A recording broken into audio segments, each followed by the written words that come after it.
Today is World Suicide Prevention Day. Advocacy groups around the globe are marking this day through a theme, changing the narrative. Danielle DeGraw was at a local ceremony in Hamilton and brings us the details.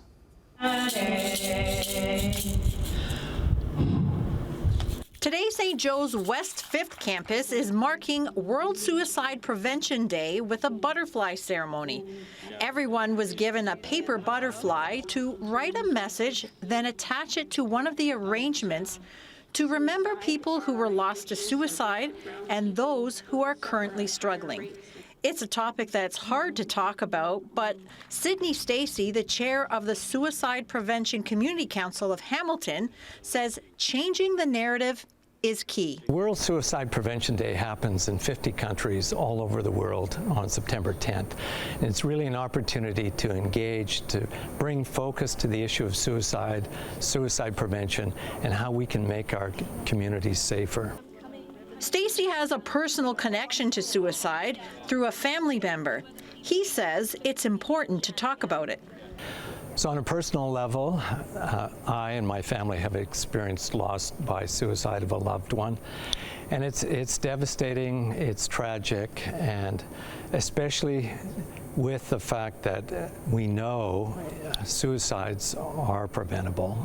Maxine Lewis is the interim chief of psychiatry at St. Joe's Hospital and Hamilton Health Sciences. She says there's a lot of stigma attached to suicide. She adds it's important to recognize when someone is not being themselves or acting differently. She says don't be afraid to ask them how they're doing or what you can do to help. The first thing is to recognize that talking about suicide isn't going to put the idea into someone's mind. So the first thing is to be open to asking those questions. And then if somebody does raise that they have concerns, then helping them to get the help that they need. There are many ways to do this, according to Randy McCabe, the interim VP of Mental Health and Addictions at St. Joe's.